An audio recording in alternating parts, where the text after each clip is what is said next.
Jesuits and the Enlightenment. Welcome. I've just recently listened to Earthen Vessels, Heliosorcery 2022, exposing the occult origins of heliocentrism. Full documentary. What a mouthful, eh?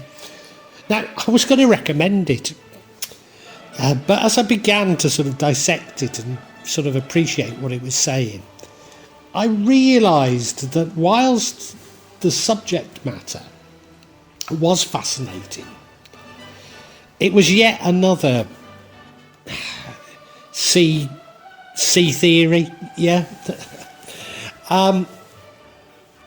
So I don't know if I can recommend it. I mean, if you like me, you will find it fascinating, but please don't listen uncritically, because yes, it uncritically covers what I believe to be an Enlightenment see regarding the Jesuits.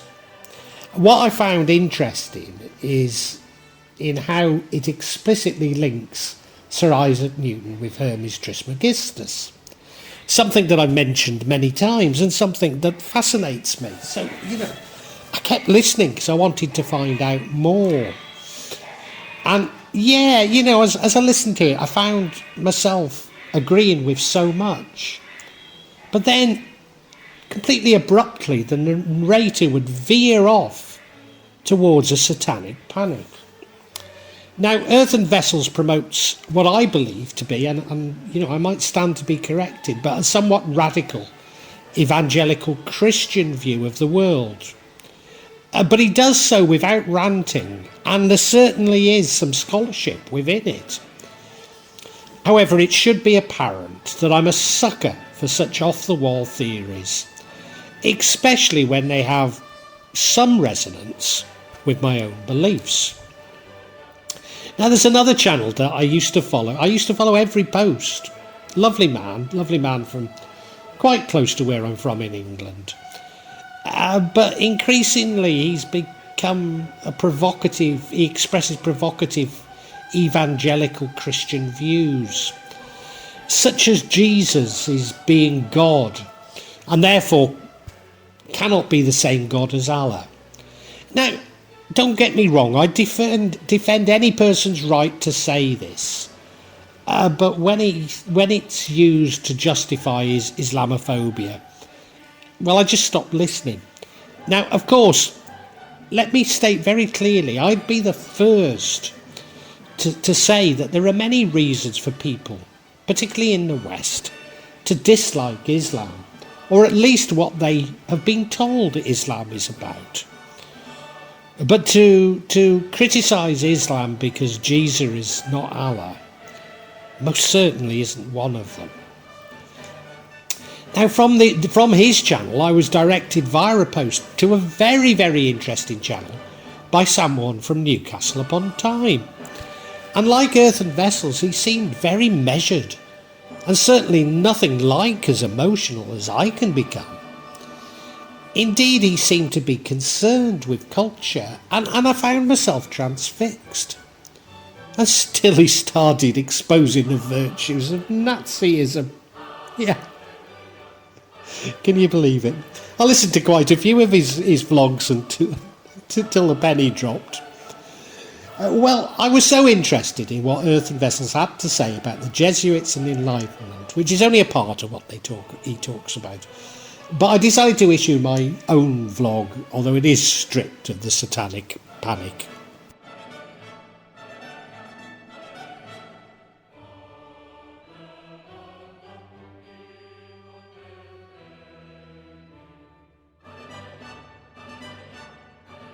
The Jesuit response to the Reformation. The Society of Jesus, known as the Jesuits, is a religious order of clerics within the Catholic Church, and it's headquartered in Rome. It was founded in 1540 by Ignatius of Loyola and 6 companions, with the approval of Pope Paul III. The Jesuits were founded just before the Council of Trent, which was from 1545 to 1563, and ensuring the Counter-Reformation that would introduce reforms within the Catholic Church so as to counter the Protestant Reformation throughout Catholic Europe. I therefore find it highly likely that the Jesuits were indeed engaged in plots to undermine the Reformation, not least as counterplots were certainly in evidence, as described in my vlog, The Illuminati. And such anti-clericism is also in evidence in many secret societies of the time, including maybe the Freemasons. Wycliffe's Bible, Luther's Bible, and later Tindall's Bible represented a significant challenge to the Latin Bible of the Catholic Church. Now, I realise as I'm saying this, it's as though I see the Bible in one's own language as progressive. But as a Muslim, I believe that Al-Quran to be allegorical and should be chanted in Arabic rather than read literally. However, I'm happy for Protestant Christians who find comfort in a literal translation of the Bible. And indeed, I read the Bible myself. I mean, many Christians don't believe this, but it is a holy book to us Muslims. So I do read the Bible, and I do read it in a literal way, so don't think I'm putting it down. The Jesuits published the Douay Rheims Bible, a translation of the Bible from the Latin Vulgate into English, made by members of the English College in Douay. The purpose of the version, both the text and the notes, was to uphold Catholic tradition in the face of Protestant Reformation. And certainly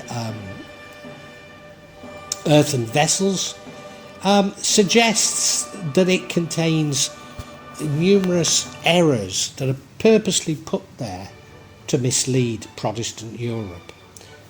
I'm not certain if that's true. I've not been able to find any evidence of that. But it certainly was an effort by English Catholics to support the Counter-Reformation. The New Testament was reprinted in 1600, 1621, 1633. The Old Testament volumes were reprinted in 1635, but neither thereafter for another 100 years. Following the English Reformation, Pope Sixtus V and the Jesuits turned their attention to England from the Germanic princely states. And this led to the Spanish Armada in 1588, whose aim was to capture England for Catholic Spain, or at least negotiate freedom of belief for Catholics in England and the Low Countries. But it was defeated by bad weather and indeed English tactics. Now there's some debate on what actually happened, and it doesn't really matter here. The gunpowder plot, they therefore turned to more sort of clandestine methods, and the gunpowder plot of 1605, and it was called the gunpowder treason plot, or the Jesuit treason, was a failed assassination attempt against King James I, by a group of provincial English Catholics, led by Robert Catesby, who sought to restore the Catholic monarchy to England after decades of persecution against Catholics. And there was great persecution against Catholics, and I'm not denying it at all. The plot was the attempted assassination of King James I and his family, and most of the Protestant aristocracy in one single attack by exploding the Houses of Parliament. Henry Garnet, one of the leading English Jesuits, was hanged. In fact, he was hanged, drawn and quartered for misprision of the treason because of his knowledge of the gunpowder plot. Nevertheless, many at the time felt that Lord Salisbury had been involved in a plot to gain favour with the king to enact more stridently anti-Catholic legislation, although this has been largely discredited. Galileo Galilei, Galileo di Vicino Banatuti de Galilei, from 1564 to 1642, was an Italian astronomer, physician and engineer, and indeed a polymath. He was born in the city of Pisa, then a part of the Duchy of Florence. He's been called the father of observational astronomy, modern physics, sometimes the scientific method, although as a Muslim I'd take issue with that, and indeed of modern science. Now, the Catholic Church has already largely accepted heliocentrism, so Galileo really didn't represent any threat to the Church whatsoever. Indeed, Cardinal Bellarmine had written in 1615 that the Copernican system could not be defended without a true demonstration that the sun does not circle the earth, but that the earth circles the sun. In fact, Martin Luther had rejected the heliocentric system, so the true motivation is baffling. But this leads earthen vessels to claim it to be a purposeful misdirection. But exactly why, I'm not sure. Galileo himself was devout Catholic. He'd even considered the priesthood prior to embarking on a scientific career. And Galileo repeatedly offered to retract whatever the Church was found so offensive. I say the Church, but I should say the Church and the Jesuits here, because the Jesuits really led this attack on him. He was never actually convicted, only formally suspected, or to quote the charge sheet as it were, or the trial sheet, vehemently suspect of heresy. He was then held under house arrest, but he was very well looked after. So you have to ask, was this all some huge diversion? But diversion to what? Of course, the Spanish Inquisition was going on at the time. Maybe a diversion from that, or certainly the opposition to the Reformation. Was Galileo a Jesuit, as Earthen Vessel suggests? I've got no idea. But certainly not is all that it seems. Now, I should also mention that about some 30 years ago I attended a talk in which it was stated that Galileo's telescope didn't actually work, and that it was a mere sort of a prop for him to expound his theories, that he'd made his astronomical discoveries through the application of maths. Now, I can find no evidence of this, but I've got to say I find it entirely believable.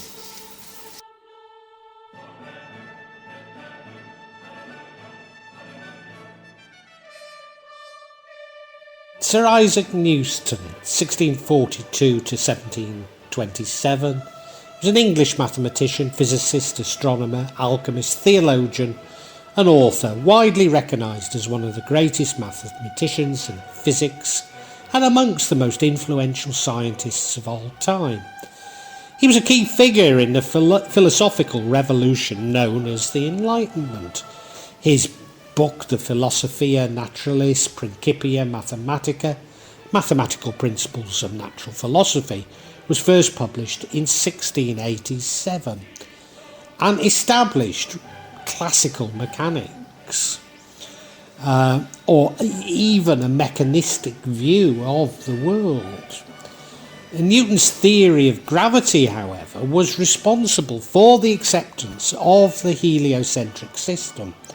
Now, despite it having been previously suggested by Copernicus, Kepler, and indeed by Galileo, although of course the heliocentric model, in opposition to the Ptolemaic geocentric system, may be traced back to Pythagoras, and certainly his follower Aristarchus of Samos, and was known by some Islamic scholars, including Ibn al-Haytham. Earthly Vessels claims that the occult books from the Medici library had influenced Copernicus and Newton via his engagement with Freemasonry. However, despite Earthly Vessels' claim, There's no actual evidence that Isaac Newton was a Freemason. I have, however, mentioned many times that Isaac Newton was an occultist. Now, Earthly Vessels assumes that occultist means Satanist, and this is where we disagree vehemently. Occultist just simply means hidden knowledge. And Isaac Newton published far more books on alchemy than he did on science. He was clearly enamoured by Hermes Trismegistus, as I have to say, so am I. Indeed, he translated a version of the Emerald Tablets into English. Of course, it's believed that Hermes Trismegistus also widely influenced the Freemasons, but that is not proof of Newton's membership. And nevertheless, Earthly Vessel's suggestion that Hermes Trismegistus influenced Newton's science, I do find entirely possible. In fact, I'd probably argue the same myself. Furthermore, Copernicus also appears to have been influenced by Hermes Trismegistus, possibly via documents from the Medici library, as indeed does Kepler.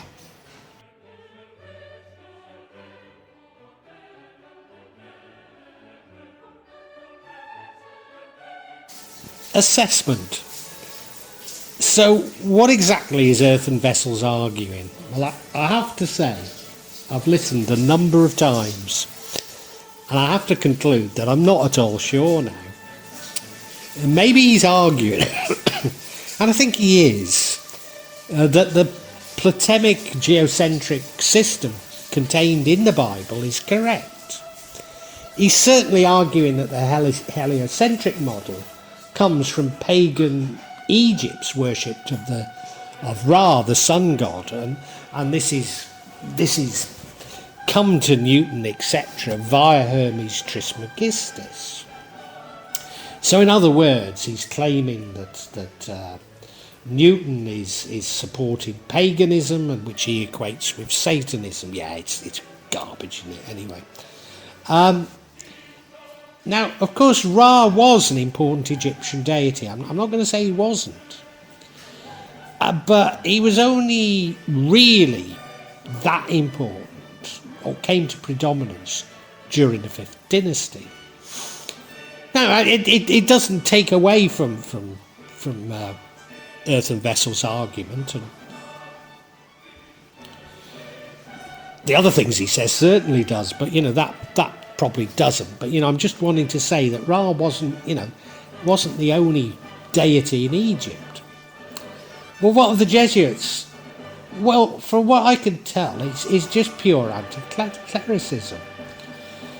But I might be wrong. As I say, around the Enlightenment, there were loads and loads of seas concerning the Jesuits, concerning the anti-Jesuits, these secret societies. But I've already looked into an awful lot of them, and they are just seas.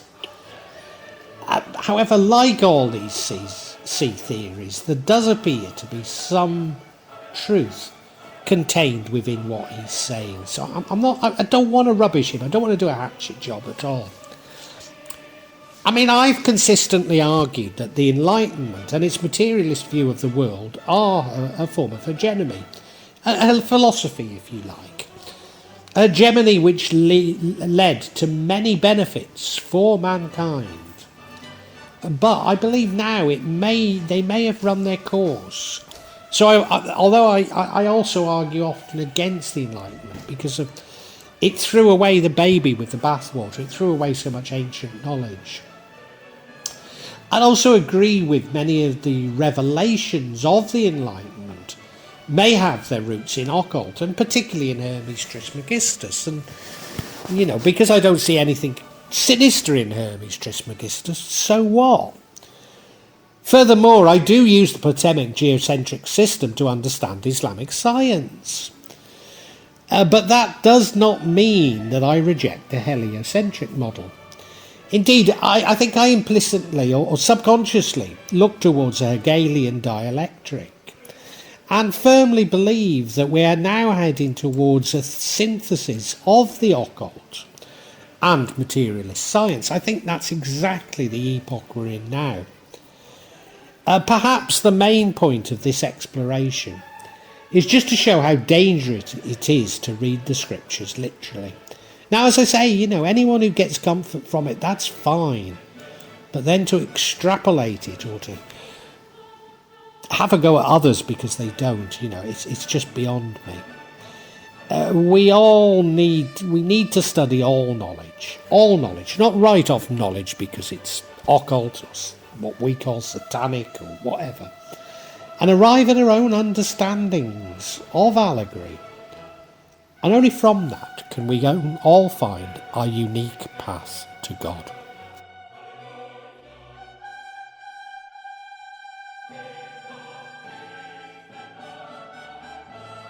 Well, I hope you've got something from this. I dare say it's challenged many of you. But I hope you understand I've tried to be firm. Yes, some is conjecture. But I have tried to base this on what I can glean as being facts. And I've tried to be fair in presenting them. It's a part of the real magic of Java, which originally I thought would show rituals in Java and would only be cut every 2 or 3 months.